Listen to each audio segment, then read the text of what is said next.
Alright, the audio in this video is going to sound terrible, and there's two reasons for that. One, I'm recording using my cell phone and not my actual microphone. You can't really...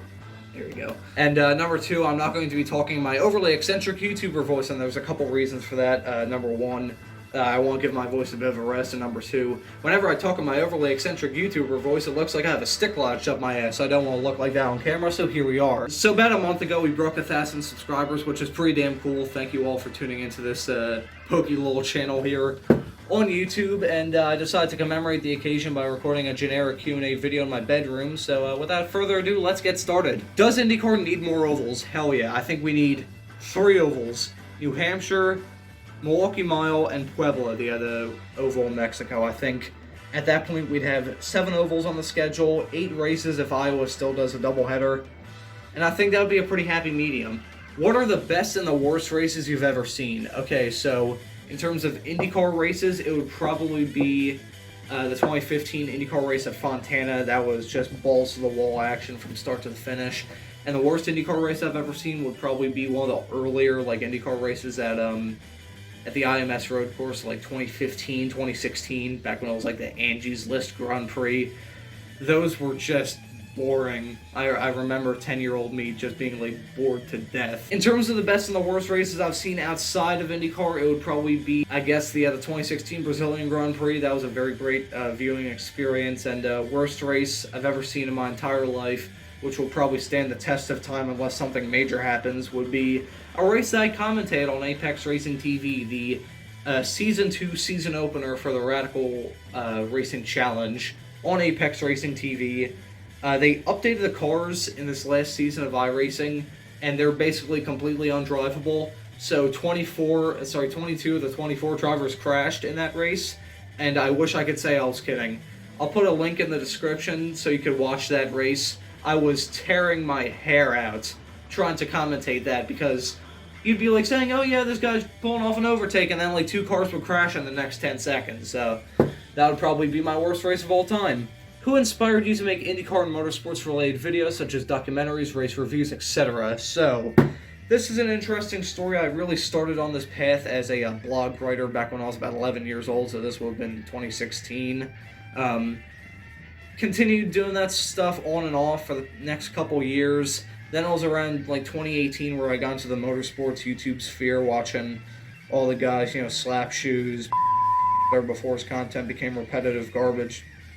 I said that out loud, didn't I? Anyway, so I just watched all the big names. Ian Perez 2000, don't think I forgot about you, bud. So I was watching a lot of motorsports YouTube. I was like, oh, this is some good stuff, but I'd never really thought of making my own stuff. Then around mid-2020, I decided to get back into the writing stuff. So I was like, yeah, maybe I'll write a couple blog posts, stuff like that, restart a blog. Wrote a couple videos, some of which were the first ever posted on this channel. So the Sao Paulo Indy 300 Untold Story video, and the IndyCar's Biggest Shit Show video of the IndyCar race at New Orleans in 2015. And yeah, that's really how I got into this stuff, and just kind of ran with it ever since. What's your favorite motor race of all time and why? Okay, so this would probably be the 2016 Brazilian Grand Prix. That's the most fun I ever had watching a race in F1. Most fun I ever had watching a NASCAR race was 2020 Xfinity Roval, and IndyCar would probably be 2015 Fontana. All of those races were just fun to watch from my couch, really exciting racing, so those would probably be my 3 picks. Of them all, probably 2016 Brazil, because that was just a fun experience to watch with my dad on a Sunday morning. Who's your favorite IndyCar driver of all time, and who do you want most to cross over to IndyCar from a different series? Okay, so my favorite of all time would probably be Townsend Bell, and I know that is a very strange pick, but hear me out. I just find his commentary to be good. I enjoy his career story. It's definitely not because his son commented on my video about the guy and said good video with a thumbs up and a flame emoji. Ignored how my voice died there for a second. One thing as well, if you've never listened to Townsend Bell's interview on the Dinner with Racers podcast, I'd really recommend it. It is a fascinating listen, so that's probably why I vote Townsend Bell as my favorite of all time. And who do I want most to cross over to IndyCar from a different series? Probably be from the F1 world, Jenson Button and Daniel Ricciardo. I think those two would have some fun in IndyCar. And from the NASCAR side of things, I guess it would be Kyle Busch and Christopher Bell. I guess I can't count Larson since he's racing in the Indy 500 next year, so I guess those would be my 4 picks. If the IndyCar series never split in the 90s, do you think it would be any more popular today? Do you think it would have any differences from the current series? It would probably be a lot more popular because IndyCar, kart was growing a lot at the time of the split. So, yeah, it would definitely grow. And as for, differences, it would definitely be bigger. As for the differences between the two series, I would probably say it was just a change in, manufacturer involvement. So I think we would have more than 2 engine suppliers, probably have different chassis to run as well. I don't know, I think we would end up on Firestones regardless, but it's just hearsay. I'm not really good with alternate history, but I think that would probably be how I would see IndyCar now if the split never happened. What are some other issues surrounding IndyCar currently that you feel are not being discussed enough, if there are any? So the marketing side of things is discussed a lot, but I think one of the biggest issues with IndyCar currently is really the issue of engines and the amount of engine leases available. If we had more engine leases, I think we would have a lot more than 34 cars currently entered in the Indy 500 this year. I think it would be... a couple years ago, we were like, yeah, there's going to be 36 entrants, because there's a lot of intrigue around IndyCar and the Indy 500, because the sport is growing, but just not having enough engines to go around is really what's, stabbing the series in the back at the moment. So I think, of all the issues that are being discussed, the engine lease problem isn't really one of them, and I think that's the biggest problem currently. Favorite IndyCar driver? Okay, so all-time, Tenzin Bell, as I said, I really want to meet the guy someday. And as for current, probably Felix Rosenqvist. Actually, hang on, give me a second. I actually have a Felix Rosenqvist hero card that I got when I visited the Arrow McLaren SP headquarters. Upside down, Jesus.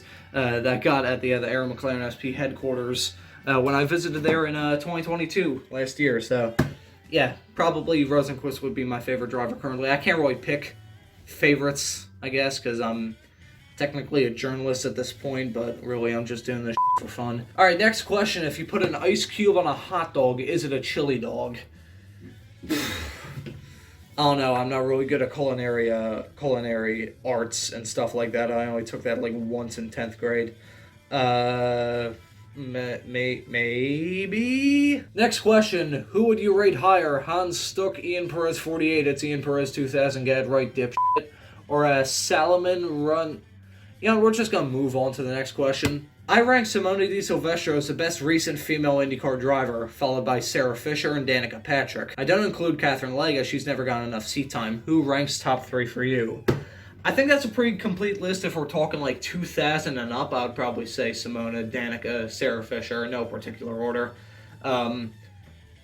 If, in terms of all time, I would probably say, if I had to get, a female IndyCar driver Mount Rushmore, it would probably be Lynn St. James, Janet Guthrie, Danica Patrick, and Simone Di Silvestro. Those are 4 best of all time as far as I'm concerned. Maybe Catherine one day if she does well at the Indy 500 and gets more opportunities to race in IndyCar in the future, which I personally doubt, but we'll just have to wait and see. Okay, unique questions. Favorite looking livery must be from 96 to 2020. That's easy. That's just Felix Rosenqvist's 2020 Chip Ganassi car. The lighting on this room is terrible, so you can't really see the car too well.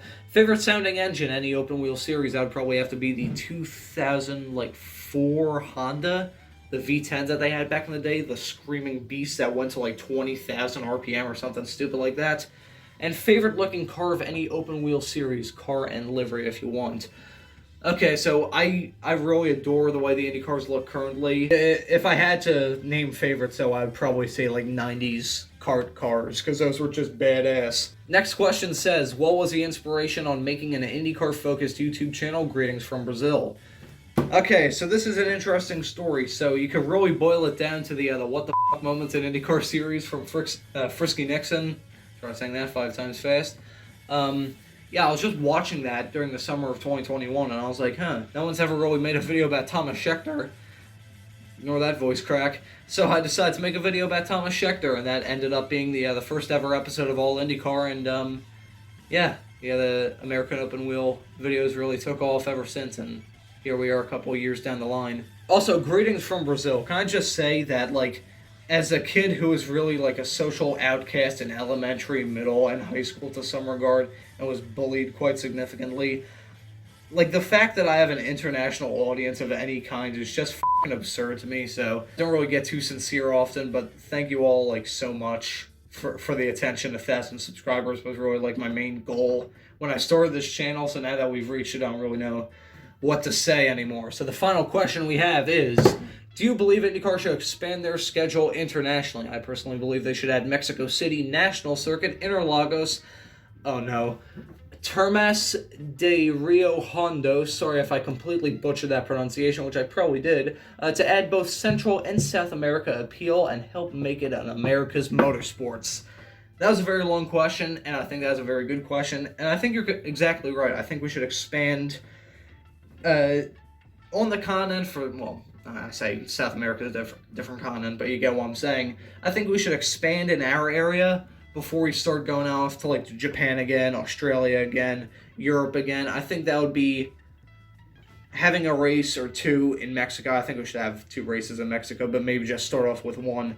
A race in Mexico or 2, a race in Brazil and a race in Argentina, I think would be a fantastic way to go about things. I think nix the second Indy road course race, maybe nix both Indy road course races to fit some room for some other races. Maybe, as I said earlier, the oval down in Puebla in Mexico, there's been a lot of discussion about IndyCar racing in Argentina, so maybe we could race there as well. I think that'd be a great idea, making it an all-America's motorsports from South America, Central America, North America, and I think we should also have another race in Canada to throw in. Race in Vancouver again. Toronto's okay, but I think just having 1 Canadian race is a bit of a disservice for all the Canadian IndyCar fans. So I think, if I was the leader of IndyCar, we would ditch both Indy road course races. We'd have another race in Canada, 2 races in Mexico, a race in Brazil, and a race in Argentina. So, to answer your question, there you go. So now that we've gone through all the questions, I finally closed that door. I figured I would round this video off. So, don't really have an outro for this. So, thank you for watching, and have a great afternoon.